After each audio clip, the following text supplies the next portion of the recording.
There are shows in this world that we will never fully understand, except Ghost Adventures. We have watched every episode to build our obsession, our fandom. Watching alongside each other because no one we know really gives a damn. Watching Zach and crew catch groundbreaking proof of the paranormal, inspiring us to explore our own interest in otherworldly phenomena. This is our podcast. We are Paranormal Juntas.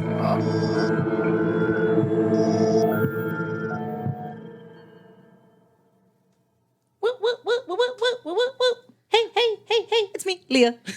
And it's me, Bethany. And we're the Paranormal Putas. He didn't know. In this episode, we talk about duendes, but we also got some really cool personal experience stories. So we're really pumped that we got to have Gaby, a.k.a. 7Octoberz of Nightmare of Sedgwick Avenue podcast, share her experiences and her information about duendes.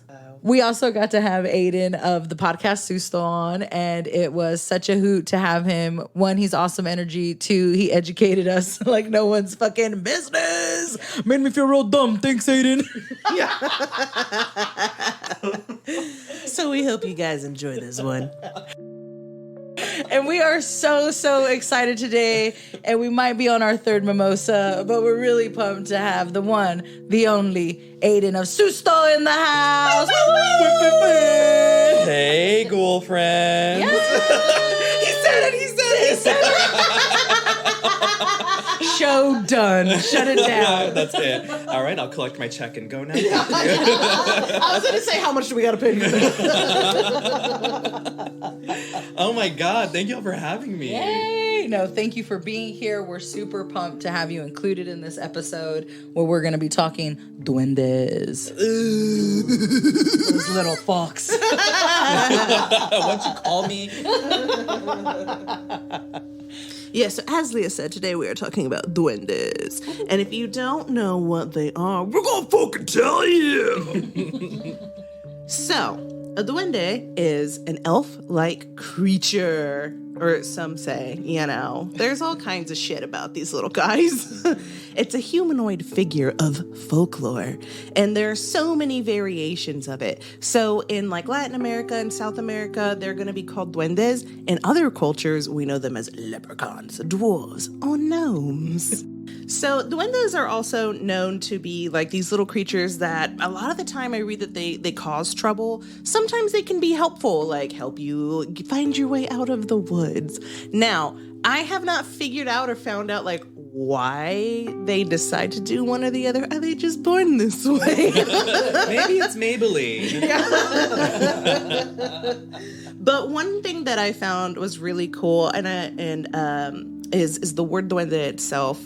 When you look at what the word means, so apparently it comes from the word dueño de casa, which means the possessor of a house. And a lot of the times duendes are said to live inside the walls of your house. And sometimes they help you with chores. That one I have not heard. I've just heard of them being straight up assholes. Really? Duendes, if you're here, I'm kidding. I've heard lovely things. The furthest I've heard about them helping is, again, that idea or that detail of them helping people when they're lost. But it does come down to each individual duende. You know, they all have their own personalities and code of ethics or whatever it is. You know, they're all different. So it comes down to how they're feeling that day, basically. Oh, I didn't know that. They can pick and choose? Yeah, that's what I'm saying. Like, is it how they're feeling? Is it how you're acting towards them? Is it how they just like really like to fuck shit up and they're just a little evil? Or like what? So I don't know the answer to that.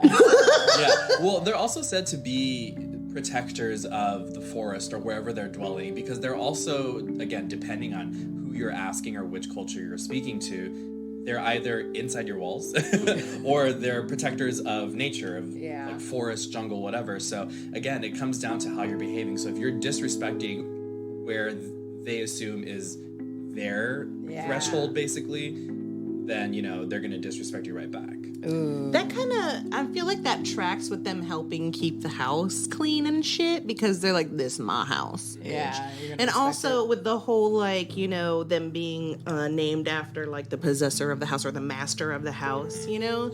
That's really, I don't know, that's weird. I don't know. First of all, what bills do you pay? Yeah, for real. It's like, I don't pay bills. I sweep bitch. I sweep the kitchen. I'd accept that though. Yeah. I'd be like, Honestly, look, if you're just gonna keep everything nice and tidy and I don't gotta fuck with it, I'm down with the duende.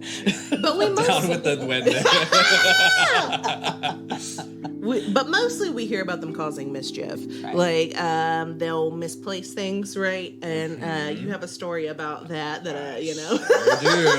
I sure do. They're little tricksters. But one thing I'm really interested in is, why the fuck are they obsessed with toes?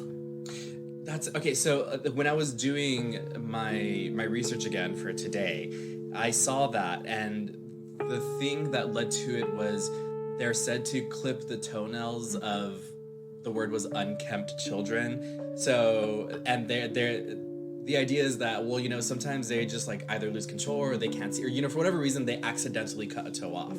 And so again, I think it's one of these like an obedience kind of tactic to get kids to behave and be like, you have to take care of yourself, you have to brush your teeth, you have to disciplining them in a way. Discipline. There Yeah. you go. You have to clip your toenails, because if you don't clip your nails, a duende's gonna do it for you, and they might cut your toe off. So Yes.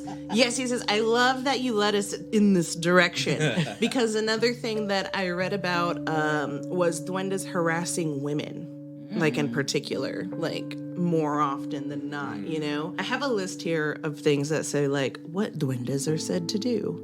And it is, 1, help or cause trouble. So like, whatever the fuck they want. Like, that makes no sense. Anyways. Here's the list of what duendes do. Whatever they feel like. Play pranks on or steal from unsuspecting people. Clip toenails of unkept people, as you stated. Lure children into the forest. Help people who are lost in the forest. And harass young women. So, what the fuck? Yeah, seriously. But yeah, what's this harassing deal about? I found this woman's dissertation on duendes. I love that. I love when there's a dissertation. It's so good. It is. It's so good. So I found Carolina's dissertation from the University of New Mexico, and she wrote about El Duende, folktale oral history, and the construction of gendered and racialized discourses in Quito. So in her little paper, which is actually like 1,000 pages, it's not little at all.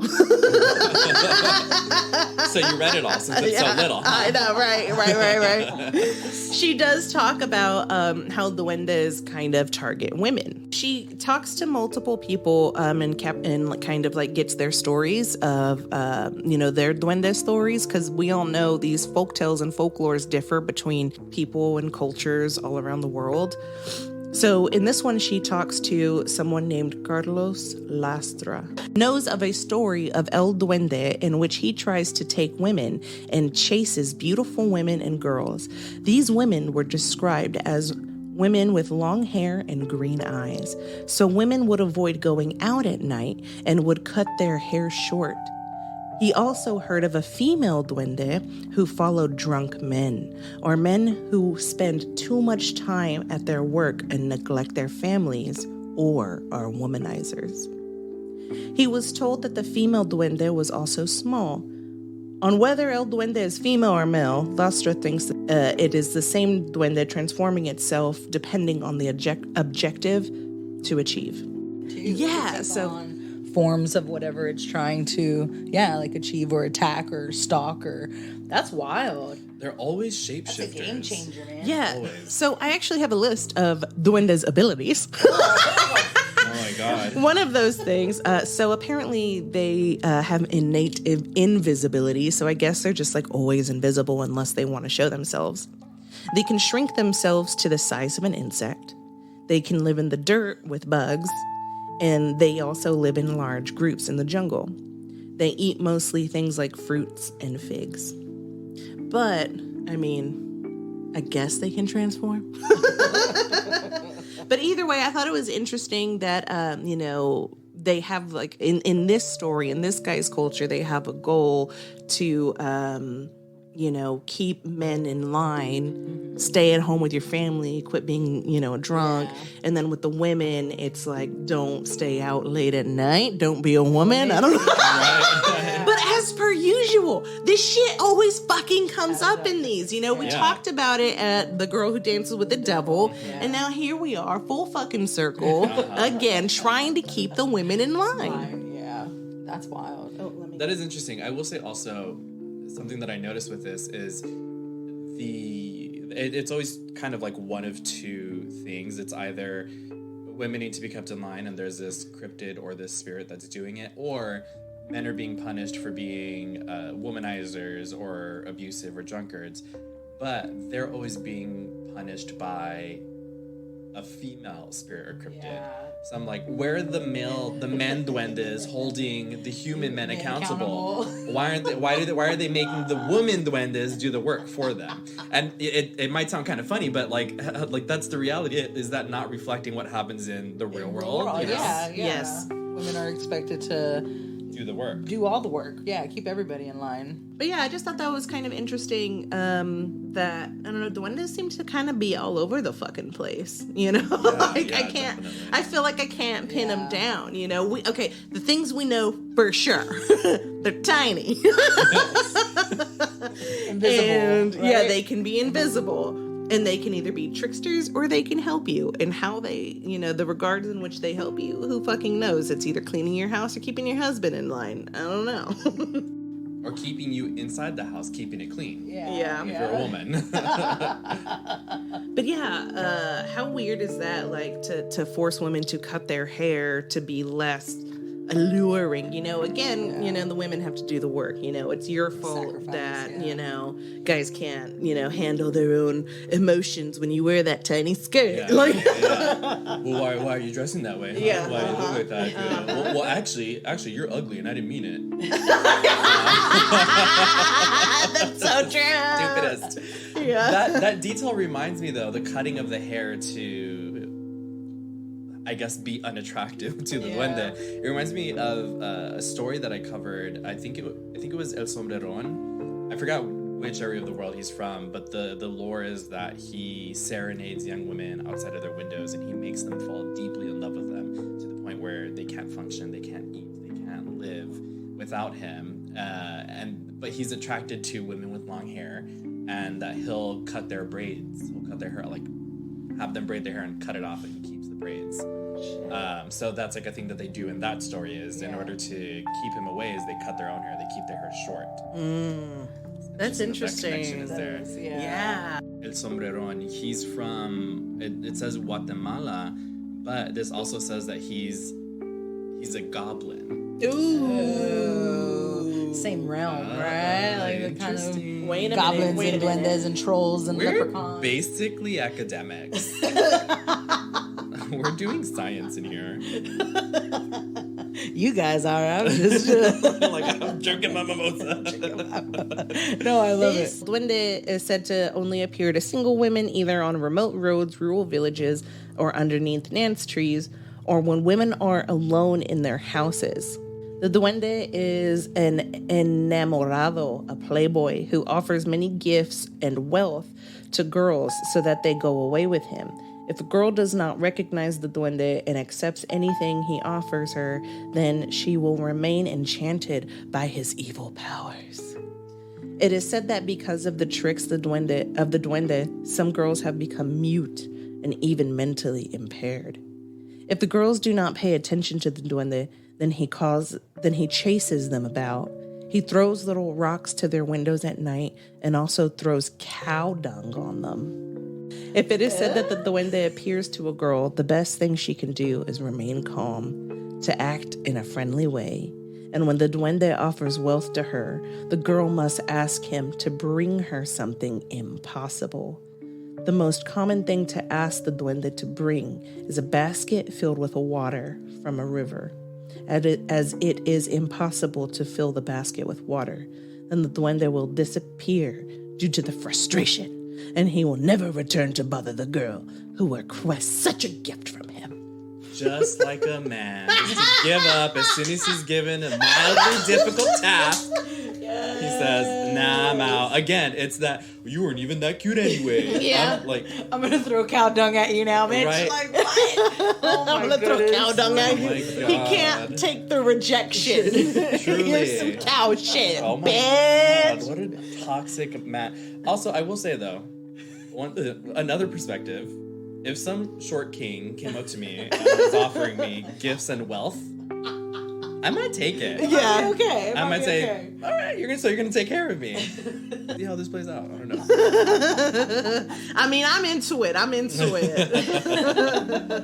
There was another thing that I wanted to bring up, and it was so the most I guess common or popular gnome type tiny creature that I know of is the leprechaun, right? Like I feel like that one is pretty out there. We've got the great horror film, The Leprechaun. Those are amazing. That Featuring fucker Jennifer goes, Aniston. Yeah, Jennifer the Aniston. original, yes, Yeah. but that fucker goes to space. Yeah. He goes to the hood. Oh I my love God. Leprechaun in the Hood. Like Let me tell that's you, my there was dude. a time where I refused to stand next to a car because I didn't want to get my ankle sliced up. Yes, that is still a legitimate fear. Like that, and then the It shower scene. Like I'm always looking at the drain, like something's gonna come out of there. I don't like it. That still gets me. Specifically, though, standing by Dad's blue truck. I don't know why. I think it's because, you know, that was his car in the 90s, and I was a kid, and like that Yeah. movie really fucked me up in that tied to scene it, where it was yeah. like that little ankle. Snap, snap, snap, snap, snap. It's too much. It's too much. But one thing I wanted to mention is, of course, like gnomes, duendes, leprechauns, and all these other little creatures have a lot in common where they're usually forest dwellers. They typically wear hats, which is interesting. And go. What? I'm wearing a hat. I got you. Give me your toes. I love that you said that because, again, I'm just so curious why they clip the toenails. Like, why not brush my hair or, like, give me a bath or something? But fucking leprechauns be cleaning shoes. They Bruh. have a foot. I was fetish. gonna say, like, what the fuck kind of foot foot shit fetish, yeah. is going on with these little goblins? Oh my god, I just had a thought. Maybe it's because that's really all they can see of us. Because they're so tiny. That's what their eye level went. Yeah. From the ankle down. They're like, damn, you got some nice ankles. I want to clip them toenails. And that's why they like the long hair, because if it's long enough, they can see it. Oh my god. Guys, we are scholars. We are crushed it. cracking this case wide open. I wish people could watch this with me. Like this is Get magical. NPR, CNN, the BBC on the line. Who does that segment Fresh Air on NPR? On the next Fresh Air, Duendes. Oh my god. Duendes and the foot phenomenon. Wow. Oh my goodness. I don't know. I just thought it was really weird, like when researching these little dudes. Leah is crying. She's so funny. Well, now that we know about the little fuckers, I want to hear some stories of them in action. Yeah, you know, I have some stories to share. Cool. I have a personal one, and then one that I want to bring up that I covered kind of before. So I'll do the one that I covered before. So I did an episode on the children of the forest, which is about those children in Colombia that survived a plane crash, and they were out in the jungle for like a month basically on their own. And these were children all under the age of, I think it was like 12 or 14. Yeah. So and the children were found, they survived. It's an amazing story. But when they were found, their grandmother was interviewed, and she was saying that a reason that they survived was because of duendes. And so I have this article from The Guardian that I used on my episode also, and let me find her quote. She says, Fatima Valencia, the grandmother of the 4 children, rescued on Friday after 40 days alone in the Colombian Amazon, had a simple explanation for why they had taken so long to be found. Despite a huge search effort, they were being carried through the jungle by a duende, a leprechaun-like mythological creature said to roam the forest. So that was the grandmother's explanation, and it again comes to this idea that we've been talking about, how duendes can either help, they can be helpful, or they can be super mischievous. Yeah. So it seems that as far as this case goes, that they were behaving in both ways. The duende was behaving in both ways. It was being mischievous because it kept them out there for that long. Yeah. But it also helped, or you could say it helped, because the kids were alive and mostly they fine. survived. You know, they survived. So let's just, suspend reality for a minute for those who don't believe. And let's say that, yes, in fact, there was a duende guiding them around. Who's to say the rainforest, first of all, kids being alone anywhere for 40 days alone is dangerous enough. Being alone in the Amazon rainforest, who knows what's out there? Who knows what this duende may have helped them survive or guided them away from a wild animal or from drowning or getting injured or something. So I thought that story was very interesting, that their grandmother, and this whole article, it talks about how the family is basically giving thanks to the rainforest for allowing them to get their grandkids back. It's an amazing story. Definitely go look at it if you haven't. Okay, so my personal story is, and it's coming up, and if and when my sister hears this, I'm sure I'm going to hear it from her, but one year, my sister had just gotten this car a couple years ago, and my boyfriend and I went to my mom's house to help her pass out candy for Halloween, because surprise, surprise, it runs in the family. My mom goes all out for Halloween. Yes. Sometimes she'll make these really cute witch hand bags, and it's just like those cafeteria gloves. And she puts candy corn on the fingertips, and then she fills it up with popcorn. Oh, I love those. She hands those out. Yeah, Yes. I love it. So my boyfriend and I went to go help her pass out the candy and, manage all the neighborhood children, because our neighborhood gets a lot of kids. And we were sitting in the trunk of my sister's car that she had just gotten. She wasn't there that night, but, we had the key, whatever, we were back there. We opened the trunk.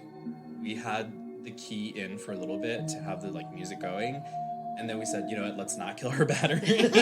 So we took the key out and we had it in the trunk with us. The night goes smooth. It's great. We have fun. Success. We're ready to pack it all up. So we're packing everything up, and my mom says, she's asking for the key, the car key. I said, yeah, it's here in the trunk. And she says, no, I looked for it. I can't find it. I said, okay, let me go help you look. So we're there with our flashlights looking around. Nothing. We checked the entire interior of this car, under the seats. We lifted that back part in the trunk. It was like an SUV, so there's like a tire under there. Yeah. We lifted that, see if it fell somewhere. Nothing. To this day, we don't know what happened to that key. And my sister, of course, says that, we lost it. But I say, no, we didn't lose it. We put it there in the trunk space with us where we were sitting. Yeah. And then my mom was saying, what if we put it in the candy bowl, and we just gave it away with candy. I said, no, why would we put it in the candy bowl? We just set it down in there behind us. And so I'm convinced that a duende took the keys. Oh, yeah. Was like, hey, shiny jingly thing, mine, yoink. And on a Halloween night? On a Halloween night. Why wouldn't they? It's their time to shine. So I'm convinced that that's what's happened. And I'm sorry that we keep saying duende in your house, and I haven't seen this written anywhere, but I heard once that when you say duende, that you're calling to them. So if you lose something in the next few days, you might have to barter, bargain, and negotiate with duende. I've heard about that. I've heard that if you leave them little gifts and stuff, they'll put your shit back or whatever, that you can have an altar to the duende and stuff. Yeah. But that also, when I think about that kind of thing, it reminds me of working with fairies. And I don't really trust fairies either. They kind of scare me. No, they're said to be super mischievous. Yeah. And sometimes when researching duendes, they are lumped in with fairies, or even leprechauns, right? It's a type of fairy or something. Yeah. So I don't really trust it. Yeah, I feel like duendes are definitely part of the fae, that kind of whole region or dimension. Yeah. But yeah, it seems like every culture has their own sort of small, mischievous, Yes. Yeah. mystical creature. Which makes me wonder, like, I don't know. I'm always curious as to where these things started and why they started. Like, of course, you know, we can only go back so far, and usually it's just people trying to explain phenomena that's happening around them, you know, without any, you know, they don't have the technology that we have today or the advancements in science and shit, so they come up with these legends. But I mean, were there tiny people? Like Maybe. super tiny people? Yeah. I mean, if there's claims of giants, why not the complete Oh, I opposite? totally believe in you know? giants. Yeah. 100%. And I mean, I believe in all of it because, you know, infinite realm of possibility, right? Oh, yeah. Is this universe. But I don't know, like, I love your story of your keys going missing because that's such a duende thing. What type of area does your mom live in? Like, is it kind of wooded? Is it an older neighborhood, newer neighborhood? I'm just kind of... I mean, that house was there way before I was born, so... Okay. But it's not like a heavily wooded area. It's a town. It's a little town in the Rio Grande Valley. I've told people I'm from where I'm from. It's like Kelchel said. Yeah. Yeah, it's just like a little kind of suburban area, but it is surrounded. The valley is a very agricultural region of the state. So there's tons of fields everywhere. So there's like pockets of neighborhoods, at least in the area that I grew up in. There's pockets of neighborhoods, but then there's like some people's houses. There's just like a cornfield right in their backyard. That's perfect because I was mentioning to Bethany earlier, we talked to Gaby and I kind of mentioned, I think I already have a duende. So... Let me zip up my bag so they don't sneak in there and go to my house. But seriously, because here's what I was thinking, because like we mentioned them being in wooded areas, like this is all very new in this neighborhood. Like we were the first ones to move in on our street, and over the year it's kind of filled up. And behind us is nothing but field, and it's cornfields as well. This used to be Corn Hill is what it was called. And I even just discovered a cemetery about a block away, like a huge 6-acre cemetery not that far from where I live now. How old is the cemetery? 1880 something. Yeah, no, it's awesome. So I was like, okay, so thinking about the area, I was like, it makes a little bit of sense for what I've been experiencing. So I'll tell you a little bit. Now that you've been in my house for a little while, there's no turning back. Bye. But no, so what happens is we'll hear cabinets open.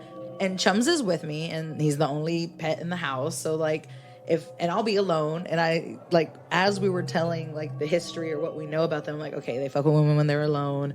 They like come from wooded areas. I'm like, okay, this is making more and more sense. Yeah, I was like, fuck. So, but I'll hear cabinets close, and I'll see like the corner of my eye, like quick little. Yeah, for sure that's happening here. And the thing that gets me is that Chums reacts to it. No. So, like, if I'm... Sorry, Ayden. Why are you telling me this? Just for anyone who's listening here that has not heard Susto before, who doesn't know me, I actually am a huge scaredy cat. Even though, like, this is, like, my brand. I love this stuff. I love hearing about it and talking about it and sometimes seeing it on a screen, but not being in it. Welcome. Oh my God. But like the most recent, the other night, I was sitting in the corner of my sofa, and Chums is like right next to me, and I'm kind of petting him and stuff. And I see something kind of run in front of the study, and I'm like, and Chums was like asleep, and I see him just kind of like he zones in on that. So like he felt or saw or sensed something as well. So that made me like, something totally just ran by, like for sure something was there. But I don't like, nothing's gone missing, but now like the sock thing happens for sure. Yeah. And the foot thing. So I was like, okay, is that associated? Is that something that could be they're taking my socks? Could it be? That's a thing that, like, I didn't find it in my research, but that you hear from word of mouth of, like, the sock goblin, you know? Yeah. So I was like, but it's associated with feet. But that's really the only thing that's happened that's gone missing or, like, misplaced or anything like that. So I haven't really experienced anything mischievous, other than like doors, like the cabinets, like I said, closing. And even the other day you were here and you were like, something just like slammed in your kitchen or something like that. And I was like, well, nobody was in there, so I don't know. There's always shit happening in your houses. Even in her last house. I was home alone in her house sitting for her, and I heard like a door upstairs fucking slam. And I was like, something's mad up there. Someone's grumpy. Well, that house for sure had an attachment, I think. But maybe it is just me. Maybe I was gonna something's say, just I don't attached. think it's the houses, Leah. That's a possibility, but for sure, I think Duendes here, because we came and like fucked with their land. You know, we took their home. This was all wooded area or just fields, and we just came and decided to plop these pop-up homes and move in and fuck up their land. You know. Well, if it ever gets to be an issue, or if you think there's like an infestation, there's more than one.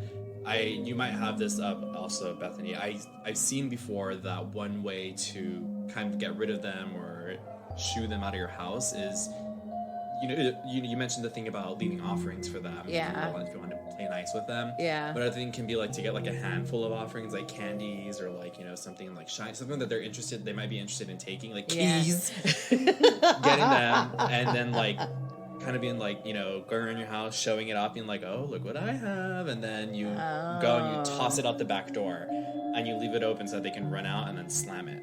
Oh, okay. You can close it gently, but I would slam it for the dramatic flair. Yeah. Go home, Roger. And then, and that's like allegedly one way to rid yourself and your house of them. Yeah, no, I like that. And then the shiny too. That's been something that I've heard before. Like they're attracted, or woodland creatures attracted to shiny, sparkly little things. Yeah, so like crows. Leprechauns and gold. It's true. Boom. All connected. It's a circle. We're back on that smart people shit. I love it. Where are our honorary degrees? So that's my Duendes story and why I feel like I have a little dude or lady or creature running around. Yeah. Non-binary goblin. Yeah. Well, they can transition, morph, and do all those things. Like, man, right? I don't know what. Like, you could be running around being a little animal or one day and a little man one day, and Speaking of which, I did hear in some legends, people said that the Duendes were actually just monkeys, and people didn't know how to explain what they were. Oh. Because they were in the fucking jungles and shit. Yeah. Because some of those monkeys can get really small. Yes. Oh, yeah. The size of a hand or something. Yeah. I wanted to read a little bit more of some of the research that I found. It is said that Mayans believed in a deity that looked like a very small man wearing a big hat and nothing else. According to their myths, this deity roamed the forest. This being supposedly came out of hiding to place gifts before temples. Duendes are known to whistle, usually when strolling through the forest. As legend has it, if one were to hear him whistle, he or she better get out of the forest, or you'll be lost in it forever.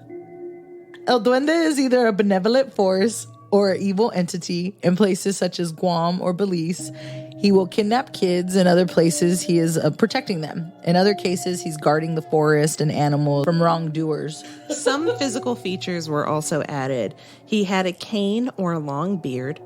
Also, he had no thumbs. Most often, El Duende served as a warning to children who misbehaved or didn't listen to their parents. It is highly likely that Duendes of Belize are probably howler monkeys or spider monkeys, as we discussed earlier. Still, this misidentification has spawned a new twist on an old legend. I personally feel like, if you're going to make offerings to them and play nice, I personally think you just shouldn't ask for anything in return. And don't strike any deals. Oh, never. Yeah. Never strike a deal with the Fae. Yeah. That's what I'm saying. Like, they're terrifying to me. Yeah. Like, they scare me more than, most things, Like, don't fuck with a fairy. Oh, I didn't know that's how you felt. Yeah. but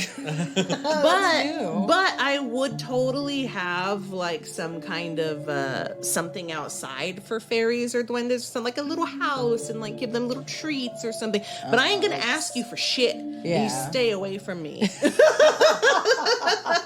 Yeah. Oh, God, I don't even remember which episode it is, but I did an episode about some cryptid where the thing to placate them or whatever was to build some sort of house or something outside for them, and it was definitely within the realm of fae or mystical creatures. So it was to build this house for them outside, so that way they would leave you alone. Exactly. That's how I feel, man. That's what I'm saying. You're plugged in. You're on to something. Natural born witch, baby. I love it. But I guess one last thing I wanted to say is that I found it interesting that he whistles in the woods, you know? And because that's a legend that we grew up hearing, is like if you hear a whistling, you back the fuck up, you go away, ignore it, do not follow it. Like it's always some kind of omen to hear a whistle. Or if you whistle at night, that's you're calling a lechuza to you. Yes. Lechuza, that's usually what it is. So I thought it was really cool that it happened here in some of the research I found for Duende, because I want our next legend to be lechuza. So I love that, we're leaning in already with the transition. Oh my gosh. Cool. You mentioned earlier about how kind of hard it is to nail down maybe where they came from, or like the first mention of a duende. So I tried to do some digging, and two things. So the first one was in the wiki entry that we read. It mentions how there is they call them tata duendes, and so as I understood it, those are the ones that dwell in the wilderness. It's a tata duende. And that is a term from the Mayan Yucatan people. Obviously, a lot of these legends and the duende itself is heavily influenced by Spanish culture, by colonialism. But the idea of this kind of creature, like we've said, every culture has its own, goblin, gnome-like, small, mischievous creature. So the Mayan people from the Yucatan Peninsula had their own version of that before the Spaniards arrived, but when they did arrive, it came to be known as a duende. So I said, okay, I feel like the Mayan people in Yucatan, that's going to be maybe the furthest back that we can go. With some certainty. So I pulled up something from history.com, and here it says that between 300 and 900, I'm assuming AD, the Mayans built several cities in the Yucatan region, two of the most spectacular being Chichen Itza and Uxmal. So 300 to 900 AD, I think, is the earliest that we can say, okay, this is probably where the duende, as we've come to know it, has come from, because obviously we're heavily influenced by both Spaniards and Latin American cultures. Right. Also, and so that would be I looked it up. I went to like chronological order because I wanted to be certain. So 300 to 900 AD would be the end of the Roman era and the beginning of the early Middle Ages. Nice. Also, I said, okay, what other mentions in history can we find of the duende? And one of them was from actually one of my favorite artists, if not my favorite, Francisco de Goya. He is his art style, it's like kind of like realistic, but it's a little like, it feels very horror influenced. Oh, okay. Without like really knowing what horror is, as that genre has evolved to be. But anyway, he has this painting, I'll show it to you right here too, and it's called Duendecitos. That's it right there, right? They look super creepy. And I think he's Spanish, yeah. This painting is from 1799. Oh, wow. So yeah, these mentions of duendes in history have been like, they've been popping up. Yeah. But I really also like this painting, and this is why he's one of my favorite artists. This is from the Norton Simon Museum website, and it describes this painting, and it says, this image is a thinly veiled attack on the corruption and decadence of the Spanish church. In this print, clergy are portrayed as grotesque hobgoblins, or duendes, or mean-spirited angels who fell from heaven with Lucifer. They are shown gorging themselves on bread and wine. The central figure's sharp, jagged teeth and enormous hand refer to the powerful grip the church had on the country's wealth and its willingness to flaunt it. Oh, that's So we good. know these duendes as these like mischievous creatures that take and steal whatever they want. And Francisco was like, that's the church. Yeah. Specifically the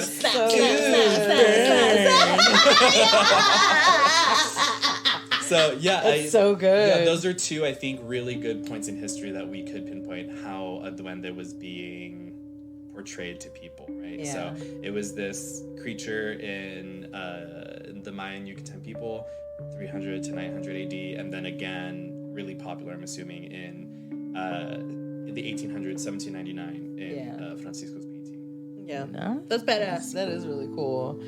I don't know. I just think it's so cool that something so ancient can be thought of still today as an active being, and it's not even the tip of the iceberg. You know, there's still so much. But that's all I got for you. Just the tip. Because I mean, you know, we could sit and talk for hours about this shit. There's so Truly, yeah. much about them. But, you know, that's all I've got right now. I like that. Some really good takeaways. I feel like I know more about them. You know, I can confirm I got one, you know? Confirm. We're good. Thank you for coming to class. You will be quizzed on this. This will be on the test. Pop quiz right now. Who was awake? That's awesome. What a hoot it has been. Did you say hoot? Lechusa, confirmed. We got her, guys. My secret's out. No, but it's been such an excellent honor, really, to have you here. Thank you for stopping by to record with us. And of course, right, let people know where they can find you, how they can tune in and support you and what you do. Yeah, well, first, the honor and the pleasure is all mine. Thank you so much for being here. I said thank you for being here. Thank you for having me. This is my house now. Thank you for having me here. For anyone listening, if you're interested in following along and listening to Susto, you can listen to Susto, that's Susto, anywhere podcasts are available. You can also find me on all social media platforms, that's @Susto Podcast, and you can visit sustopodcast.com. Yes. Beautiful. Do it. He's killing it.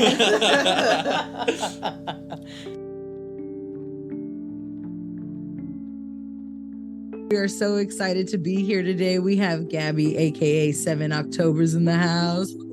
What's up? How you doing, Gaby? Good. Thank you guys for having me on. Yes.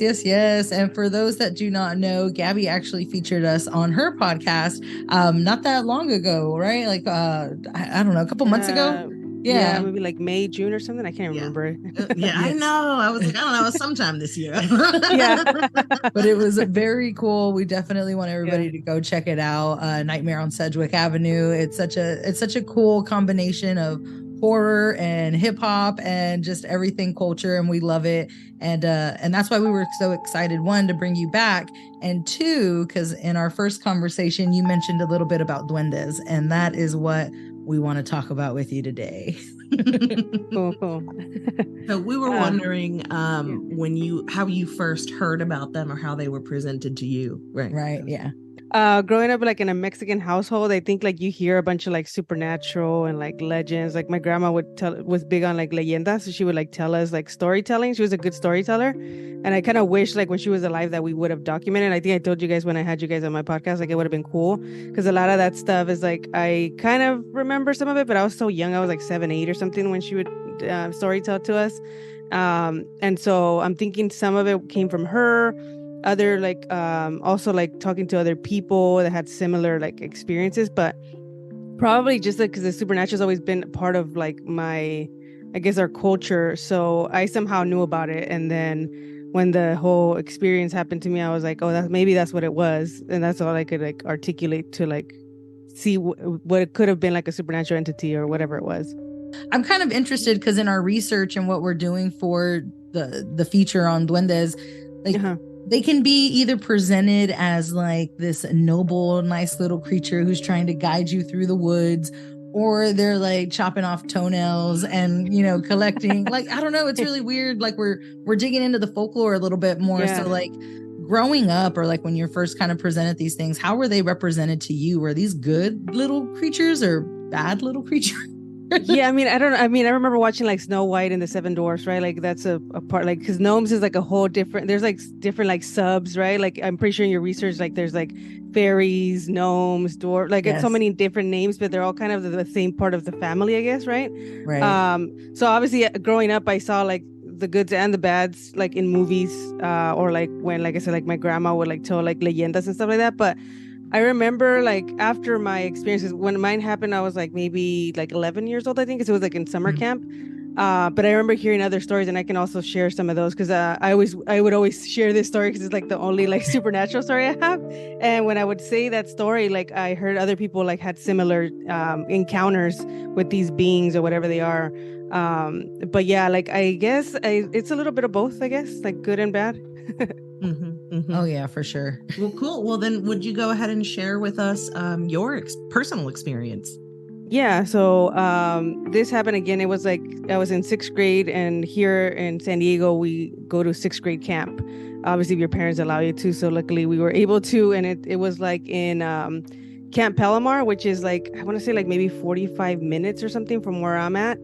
And it's just like a woods area. There's cabins and stuff like that. So it was kind of like, I think one of the first times being away from home, especially like me growing up like Mexican, my mom would never let us spend the night at anybody's house. So I was surprised she even let us like go to this, right? So, but I have a twin sister, so we went together. So maybe that's why, I don't know. But so we went, and it's like a whole week that you spend over there. And one of the things or activities that they have you do is go hiking, right? You go on like on a nature walk, and there's like a camp counselor or whatever you call them, like that guide you, and you're just walking, and they're telling you like different like stories about the woods and like legends and stuff like that. And so one of the days that we were there, it was like early morning nature walk that we went, and it was a group of us. So we were all split into like groups, and they had like little like names. I think we were like Chaparral or something like that was like the name of our like cabin or whatever. And so we were in a group, and we're walking, and it's like I said, it's all woods area, and it was like sunny day. And so I just remember like from my memory, like vaguely, is like across the way from where we were hiking, there was like this log that was kind of like on the ground, kind of like laying down horizontally or whatever. And so I was walking, but all of a sudden, like, it's like when you kind of see something on the side of your eyes, you know, like on the side of your peripheral.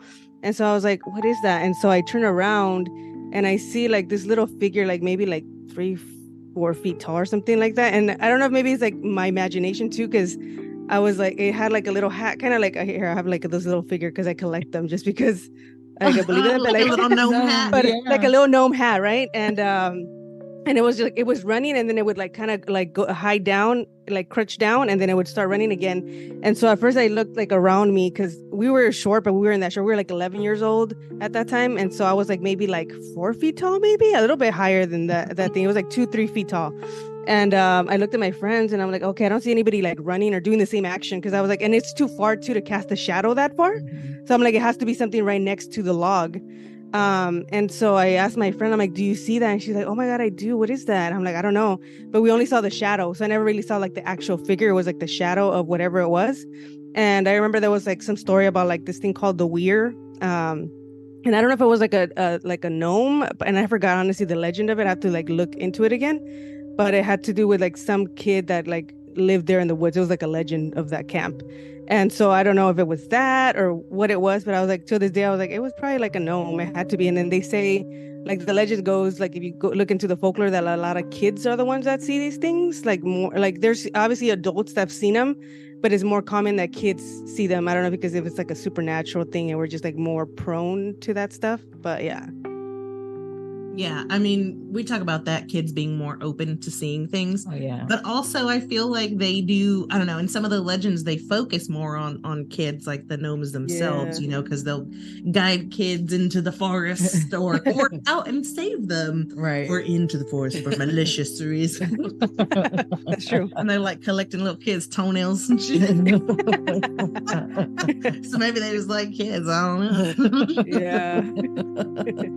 No, that's a really great story. And what I really like about it is that there was another witness there with you. So I think that even validates it. You had somebody else there who was like, yeah, no, I see it too. So there was definitely something in a little gnome hat running around out there. Like that's so crazy. And then you think of the lands too, and like think of like the history, like California is so rich with history. And I mean, just it's very realistic to believe, I think. Especially there's like, something magical out there.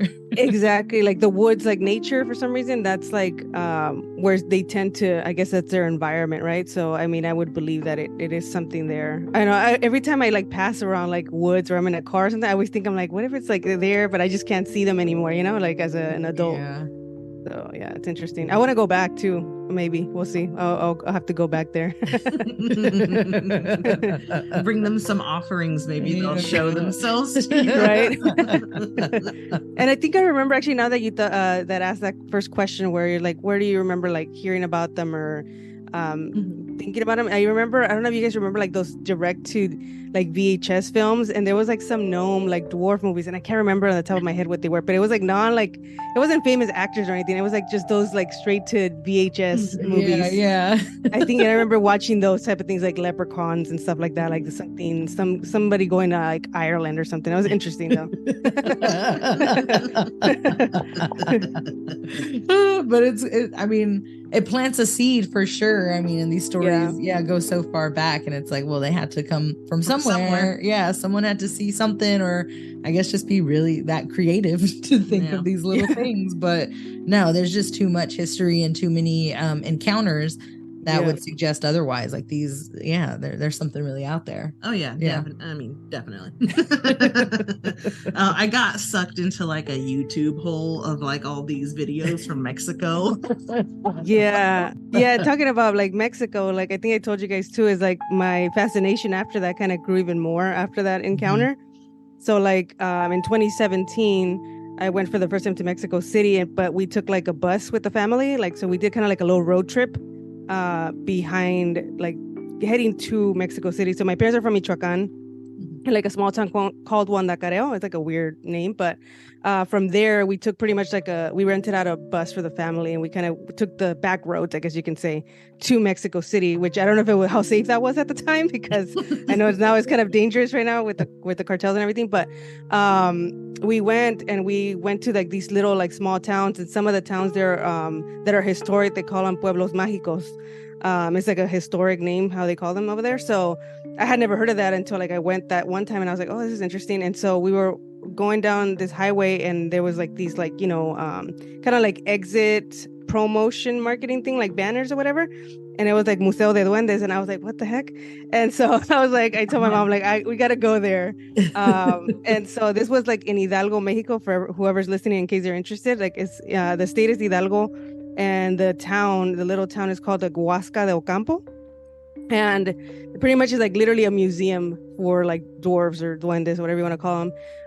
And so you go in, there's like, and it looks kind of like a house, and they have like little like duende, like miniature things like on the walls. And then they have a store and stuff like that. But they also do like tours where you can go like at nighttime in the woods to try to see if you have an encounter. And then they also have like legends too, which I want to go back because I didn't get to do that. But they do like, they tell you legends, and you walk around at nighttime. But it was cool because when we went in there, one of the ladies that works at the museum, she was like, oh yeah, we have people like tell their encounters and stuff like that. And so I told them mine, and they even have a book where you can like write down or something, like your name or whatever. And they were talking about how, they believe in them over there, and especially because it's like also like a wooded area where that little thing was. So supposedly they say that they play pranks, right? That they even have they had like a tail of a horse, actually. Like they have actual like memorabilia of like things that supposedly like the duendes played around with. So I guess they say that they do like kind of like braids on the tail of the horses, and that's how they know, and then they swing off of them and just kind of do like crazy stuff or like silly stuff.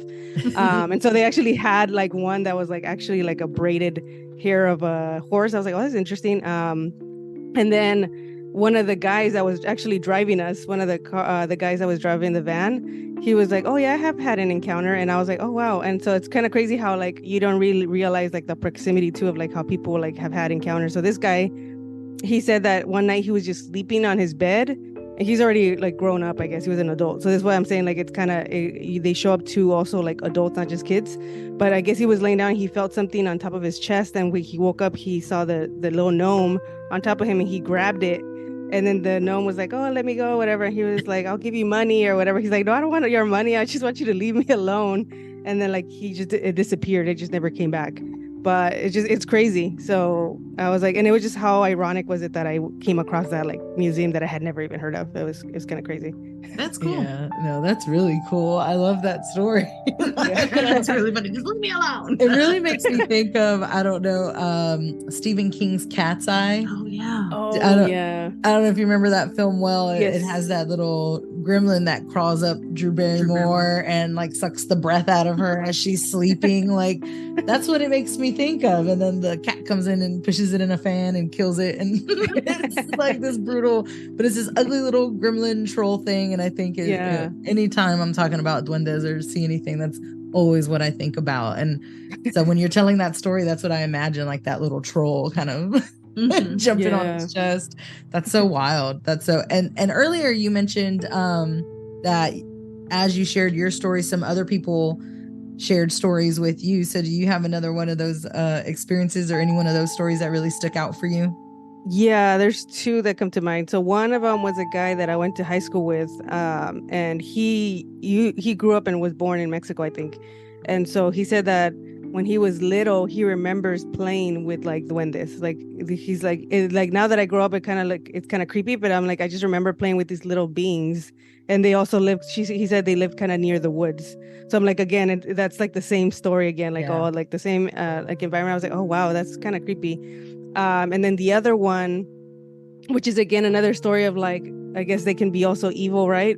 And they say it too when we went to the museum. They were like, yeah, they're like, so duende stands for dueños del hogar, which means like, what's it called? Like, I guess home. What would you even translate that to? Like, it's like, something like about head of the home or like like head of the home or something. Yeah. So supposedly like they're the ones that like play the trick on you when your sock goes missing, right? Like supposedly everybody has the duendes, what they say, right? Yes. And that they're both either can be malicious, because there's like the malicious ones, and then there's also the good ones. So I guess they feed off your energy pretty much, right?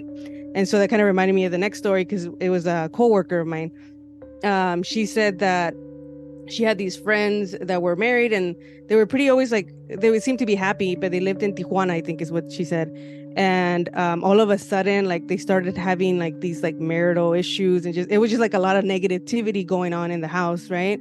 And then one day the main lady, the wife, I guess, she was like, I think she was walking in her house or something, and down the hall she saw this like green little thing. So I don't know if it was like a goblin or or like an actual duende. And it looked like really creepy and evil, and it looked all green supposedly, right? And that she brought, I think she ended up bringing like a priest or something to like cleanse out the house. And then right after that the negativity like kind of stopped. So I think that thing was like feeding off the negative energy. So I'm like, oh, that's kind of creepy. But yeah, and then they never saw it again, that entity. Yeah. Oh wow, that's really wild. Yeah. You mentioned that like every house kind of has one, right? Like that's the legend is like, they have their homestead, right? Yeah. Do you think you have one in your current residence? I don't know. Well, I just moved here in January, but I don't know if if there is one, because I mean it always tends to happen where like you're doing laundry and something like goes missing, because there's like been I ended up buying like TMI, but I ended up buying more bras because I was like, I would have sworn like it didn't happen in the move. I remember bringing them with me and I'm like, and they all disappeared, and I was like, what the hell? And then I even told my little sister, because sometimes we'll just joke around like that she has something that I have, or like I have some of her stuff, but like she's never found it, and I'm like, what the hell? So I don't know, because they play pranks supposedly, or like I don't know if it's happened to you guys where you swear you left something where like right there, and then the next thing is not even there anymore.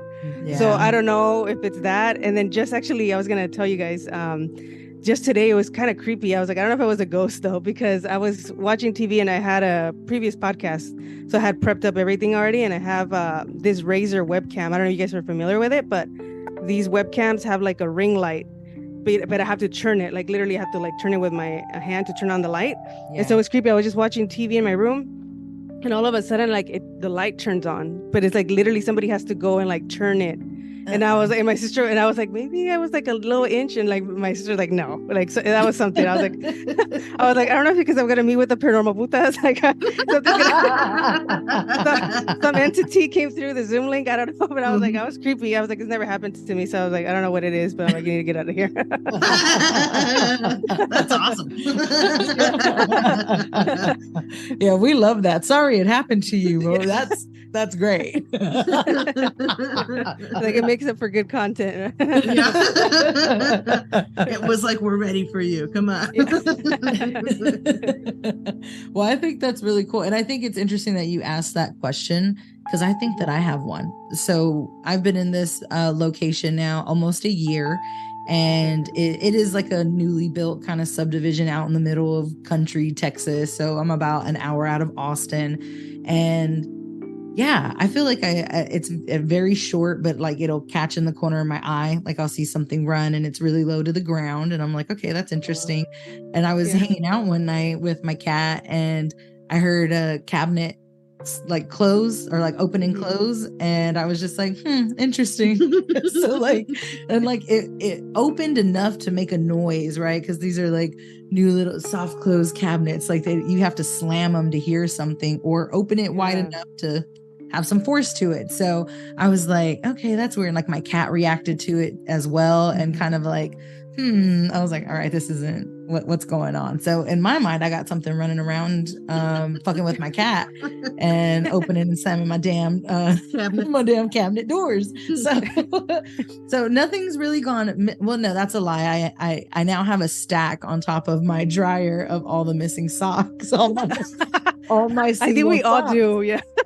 Yeah. So there's like 8 of them now, and I'm like, okay, this is really weird. Like, so I don't know. A part of me really thinks that I got something, and being out in the country, I mean, we're unfortunately ruining their homes, and you know, I'm sorry about it. I really am. And making a house out of socks. yeah. So now he's like, well, fine, I'm just gonna live in your fucking home then, bitch. Yeah. He's looking for some chips in those cabinets. So I really think I have something though. Something's running around, and it's real little, and it fucks around with shit. Yeah, that's awesome. I thought we had at our old house that we grew up in, because I would hear stuff in the walls. And I swear to goodness that they were doing this, living in the walls and just causing mischief.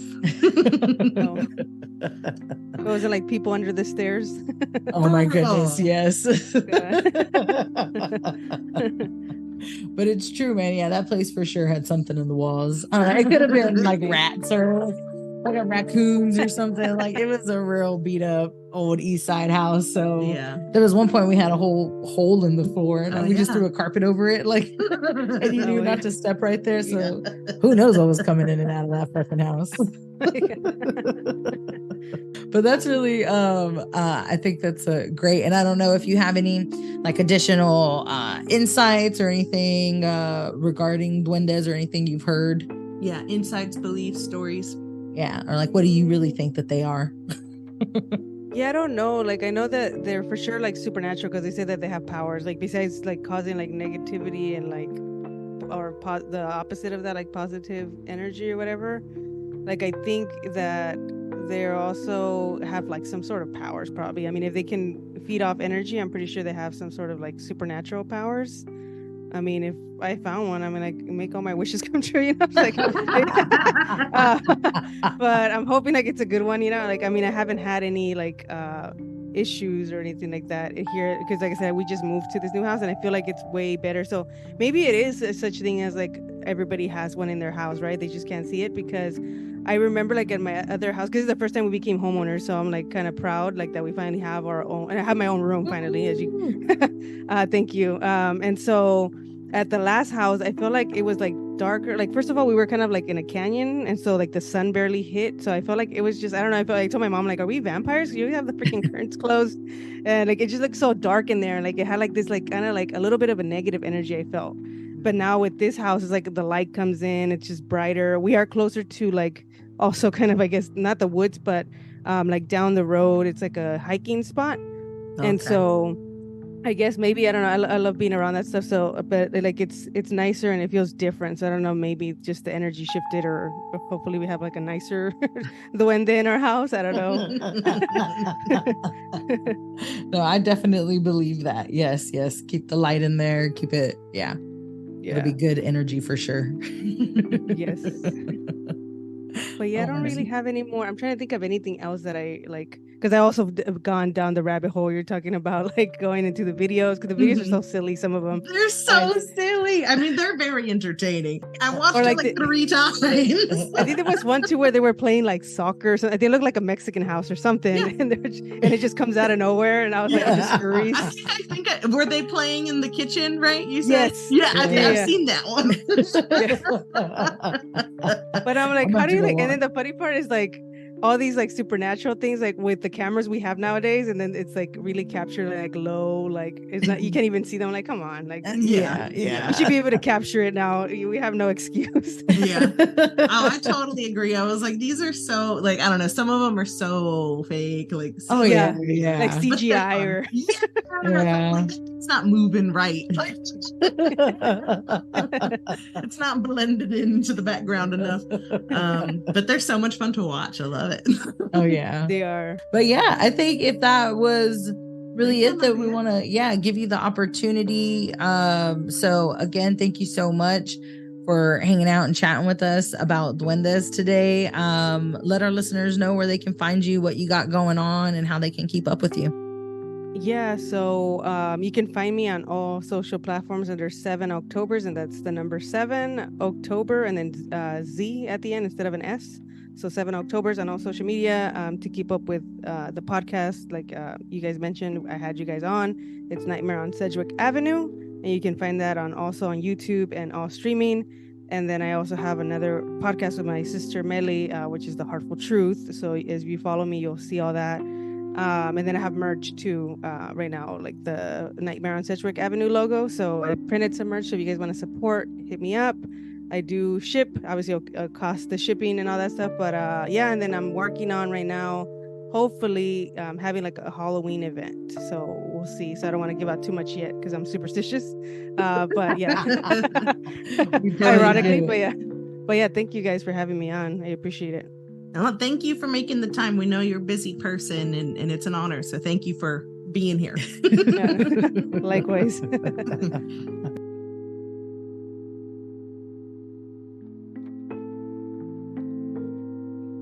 Big sister, I'm tired. I'm so tired, big sister. I see it in your face. You're starting to sweat. Let's go ahead and cleanse this baby.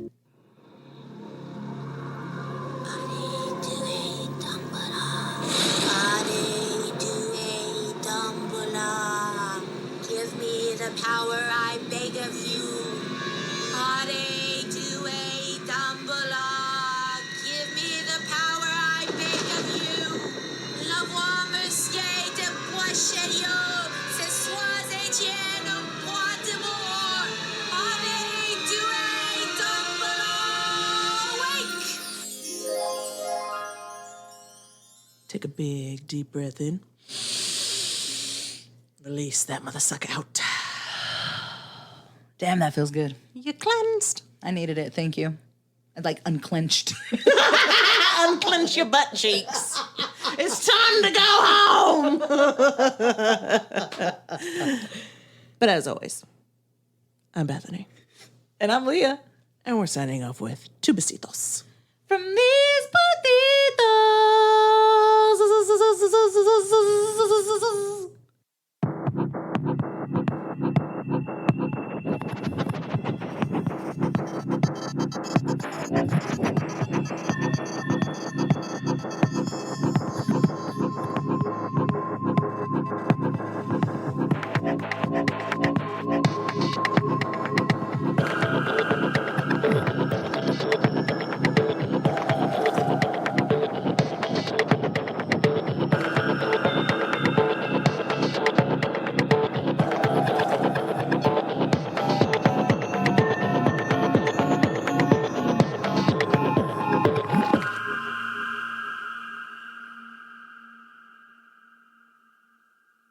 Good,